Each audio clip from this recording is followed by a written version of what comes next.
Hello, I am Anya, aka Hayoka Divination, and I am back with video number 3 in the series of exploration and discovery of the magic of the number 7. Well, today's episode, we are going to discuss the 7 Hermetic Principles. There they are right there. I must note a couple of things. One, unlike the first 2 videos, I have not found any correlation between the 7 Hermetic Principles and the chakras and the colors of our visible spectrum or the notes of our audible spectrum or the chakras or anything like that. However, there is a couple of synchronicities that I've noticed that I did not do on purpose. Otherwise, they wouldn't be synchronicities. So, this here whiteboard, which is anything but a whiteboard, and it's Lisa Frank. I borrowed it from my son. It's got a rainbow. So I did not plan that. So there's a sync, so it's like a wink from the universe. And, sync and wink, and they rhyme, so I guess it must be true. And then, to give you a really brief history, because there's a lot out there, and the Hermetic traditions date back to ancient Egypt, Greece, and the 1st and 2nd century AD from the sources that I've gathered. And that's like, if you think about it, we're in 2023, so that's like century 1 and 2. And so there's a lot out there on the origins of Hermeticism and the 7 guiding principles of our universe. Basically speaking, they are attributed. Hermeticism is a Gnostic tradition. It's like a philosophical school of thought that combines empirical knowledge, so scientific, right, with spiritual mysteries, so mysticism. So science and mysticism, the convergence of. This is exactly what me personally and HD is all about. So it is attributed to Hermes Trismegistus, which there's varying accounts of whether he was a real individual, a philosopher, high priest, and king, versus more of a mythological, conceptual deity type figure that is a synergy of the Egyptian god Thoth, which I love all things Egyptian, and especially Thoth, the god Thoth. I actually had a snake named after him when I was a teenager. Anyway, I digress. And so the Egyptian god Thoth, as well as the Greek god Hermes, combined.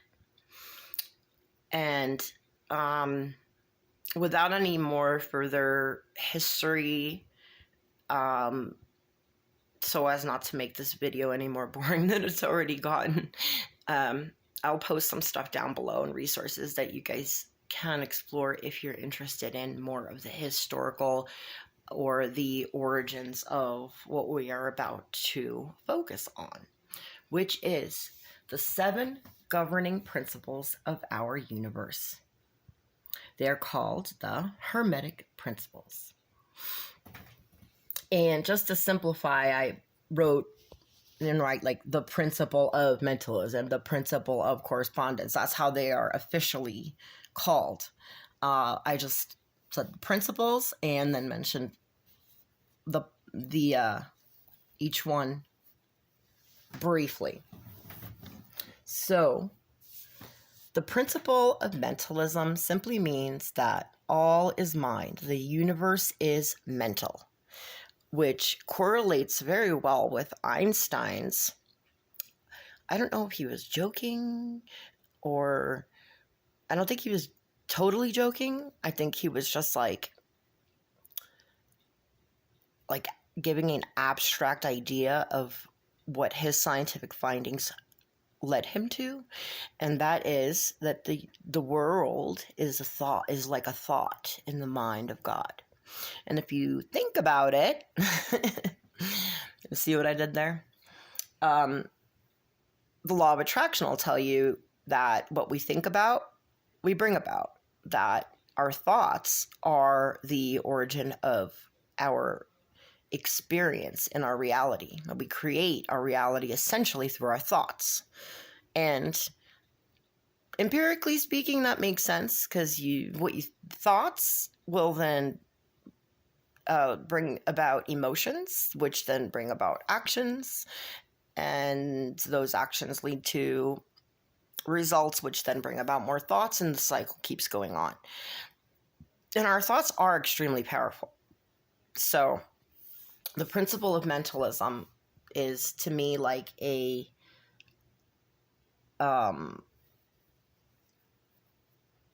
almost like another really strong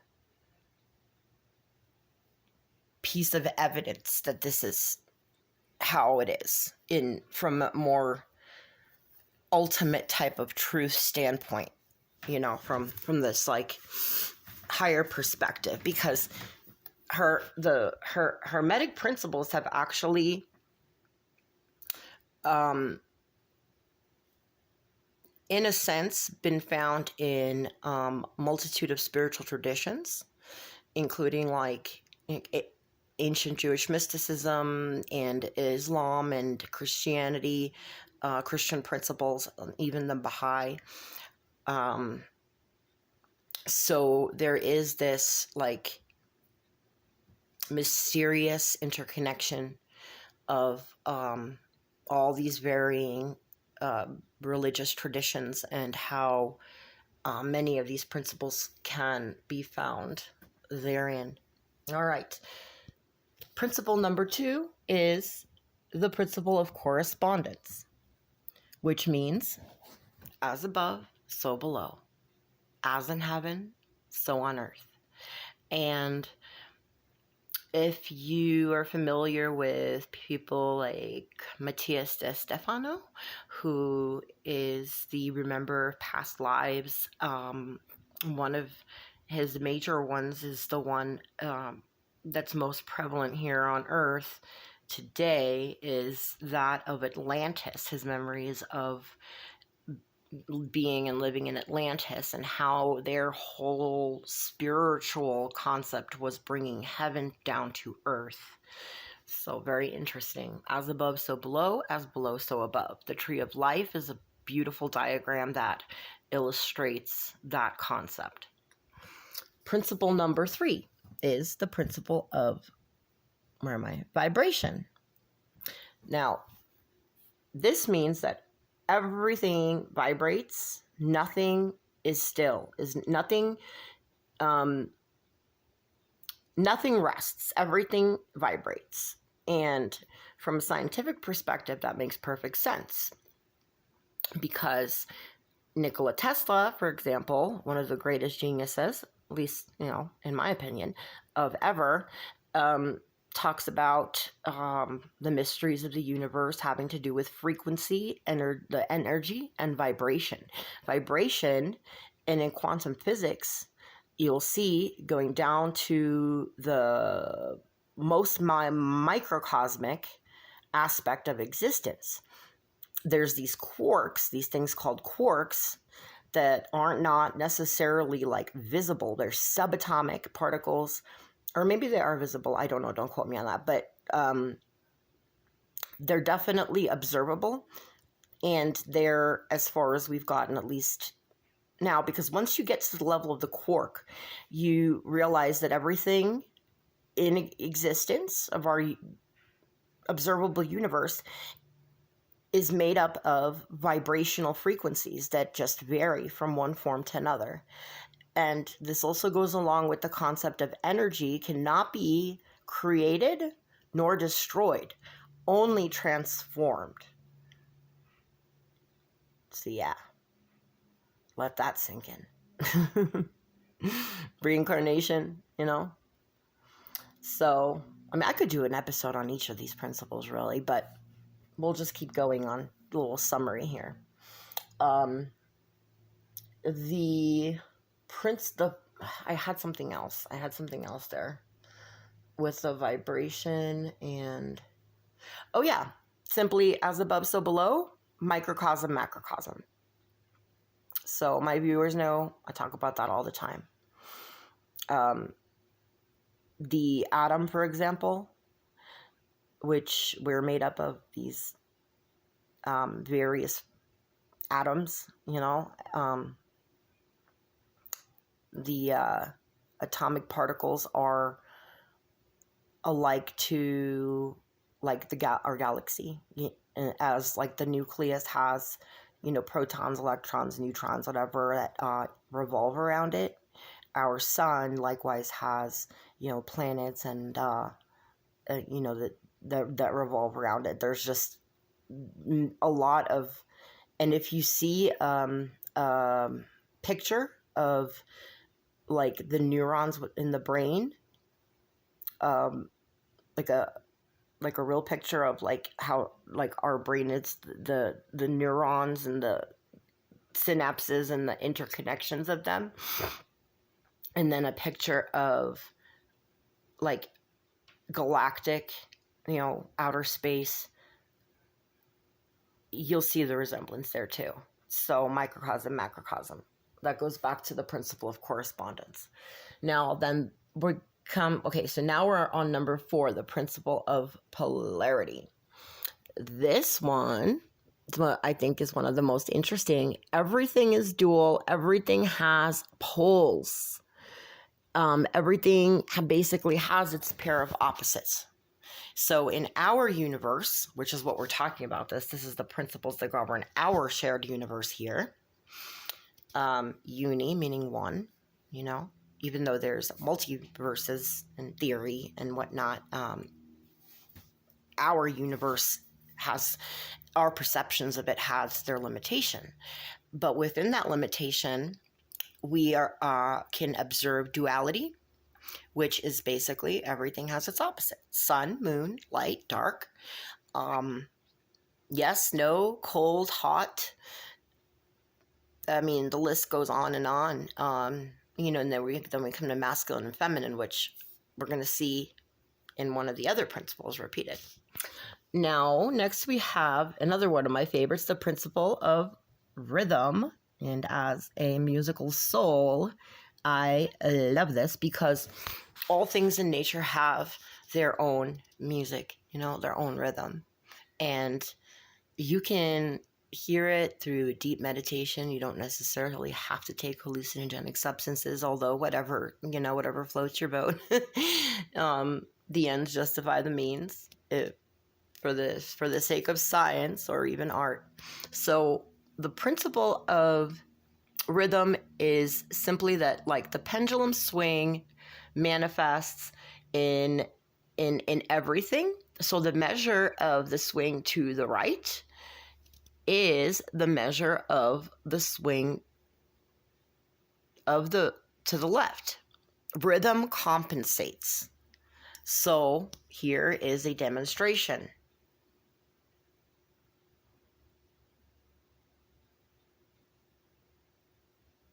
Do you see it? And I can make it go, you know, I give it more force. It's still going to compensate. What goes up must come down, and I guess what goes left must go right. Makes sense if you think about the X and Y axes. All right, so now we are on the principle of cause and effect. That's like karma in a nutshell, or what we come to call karma. But basically it is every cause has its effect and every effect has its cause. So, and you guys see how these are all kind of interrelated in their own special way. So this is like, from a scientific standpoint, or like a theoretical physics, it's every action has an equal and opposite reaction. So, kind of goes back to this, this demonstration here. Like, if I swing it, it's going to swing. And what else can I say about the cause and effect principle? Yeah, they can't exist one without the other. And that's kind of like the principle of polarity, where everything has its opposite, which I can go deeper in that. And I might, if that's where, the universe, Great Spirit, Mother, Father, God, divine source energy, the creator, whatever you want to call it, if I'm guided to go deeper in that in maybe a different episode, perhaps we will. But the concept of polarity is very interesting, because one of the main things that it comes down to in this dualistic universe is that there's, God, source energy, and that's got to have its opposite, even though it's the ultimate singularity. And in theory, some think that's the only thing that doesn't have an opposite. But in our world, I think it's quite evident that there is God and there's not God. Like, we can experience the opposite of God, which is love. We can say God is love in one word, right? So the opposite of love, fear, and everything that stems from it, which I could say any of the 7 deadly sins, or any of the things we call bad, most, what humans agree upon, most of humanity agrees upon is bad, like murder and rape, etc. Whatever, there's, like the 10 commandments will tell you, thou shalt not this, thou shalt not that, or the 7 deadly sins. Like, these things exist within us and in our world. Like the concept of the angel on one shoulder, the devil on the other shoulder, like that goes back to polarity, where, plus and minus. And those are the poles, the different poles. So really it's yin and yang. So we perceive it as good and bad, which then goes to show that we are children of the divine creator, because we resonate and say what is good is love, or God, like kindness and all of the heavenly virtues and compassion, love, essentially. And then versus fear. Fear is the great block to the evolution of the soul. And so when you look at yin and yang as love and fear, it's not like good and bad. It's more like evolving versus stagnation, although there's no such thing as stagnation. So are you devolving? I don't know. I know that there's entropy in nature, which is like a breakdown. Okay, so like destruction breeds creation. You can't have one without the other. At least not in this universe, you can't. All right, I'm going to move on.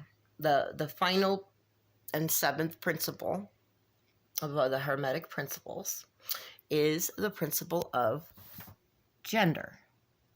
So gender is in everything. Everything has its masculine and its feminine principles, and gender manifests on all planes. I know you guys are wondering what I'm looking at. I'm looking at my own 7 Hermetic principles. You would think I'd have them memorized by now, but I wanted to be as accurate as possible. This is always here, right by my bed, along with many other valued elements and objects and just random things that are cute and shiz. I mean, Yeah, like all my beloved things are kind of here, and not all of them, but a lot of them. Like my most beloved, it's not a thing, but person is my son, of course.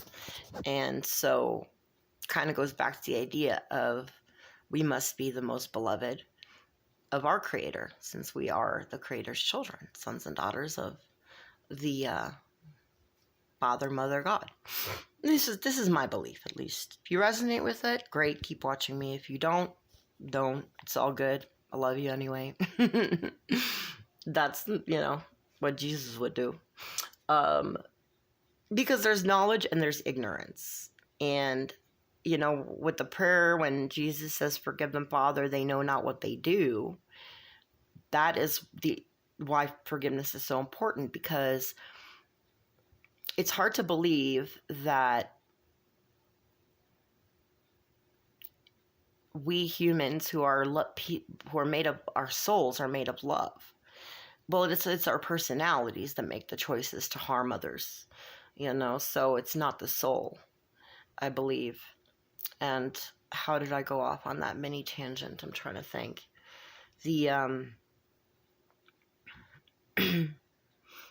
I don't remember. I'm sorry. Hopefully it'll come back to me. But so what we were talking about was the seventh principle, and that is the principle of gender. And when they say masculine and feminine, it does not mean male and female, right? It doesn't necessarily at least mean male and female. It's actually, sorry, I'm all discombobulated. I mean, what else is new, right? But still I follow through on what I'm guided to do, because it's for me and it's for you. And this, it must be true, because it rhymes. What else is new? Okay. Principle of gender. Masculine, feminine. If you think about a flower, it's got both the masculine and the feminine, let's say, organs, right? Or parts. I don't know if you can call organs of a plant. Like, we can be, unless you are a hermaphrodite, which is rare, either a male or a female by biology, right? The rest, I'm not talking about how you identify. That's really irrelevant, because we're talking about biology. And biologically speaking, a flower is actually a nice little microcosmic presentation of the divine source energy of what, like, our mother, father, God is, because it is the mother and the father and one. It's above duality. It's a singularity. One, right? One creator, one love.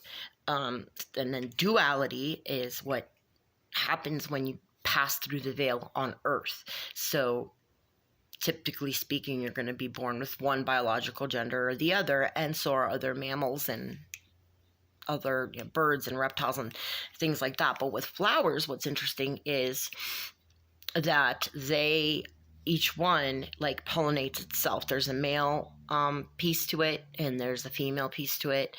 And so I just found that to be a really nice,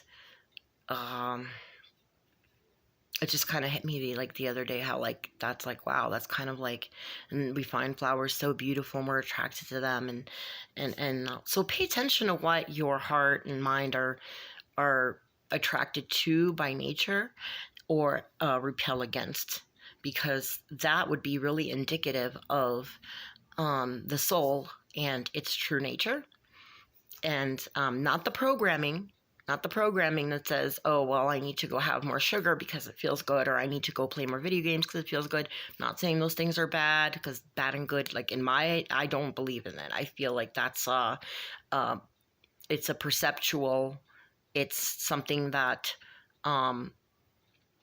we come up with. It's basically like pleasant and unpleasant, or love and fear. So obviously love is going to be good because it's going to help us evolve, and it's what we resonate with. It's what the soul is made of. It's what God is in essence. And fear would be the opposite of that. So we say that it's bad, right? It's just labels that we give these things that help indicate for us what we should and shouldn't do, and define like our moral compasses. So, but we're talking about like mystical and mysteries and scientific and philosophical understandings. So breaking it down with the whole gender thing, my favorite part of that principle is that gender manifests on all planes of existence. Super interesting. Kind of goes back to like what I was saying about even the creator having is beyond gender, but from our perspective would be both and everything in between. I'm surprised there's not an eighth principle, which would make this episode impossible because this is this Magical 7 series. But if there was an eighth principle, kind of goes back to like the octave. Okay, so there's 7 notes, like just the 7 colors of the rainbow, like the 7 chakras, but it's called an octave because everything overlaps. It's something about the connection to the 8th note is the first, right? Alpha and Omega. So like the infinity symbol. I was pondering that for a long time, like the 7 notes, but it's called an octave. And like the violet being like that highest frequency color, but yet really the higher frequency is that pure white light, which is all colors combined, in opposition to like black, which is the lack of color at all. Again, the yin and the yang. There's a reason they're colored that way. We typically associate yin, excuse me, my allergies are so horrible. I'm always like suffocating on my own boogers. Okay.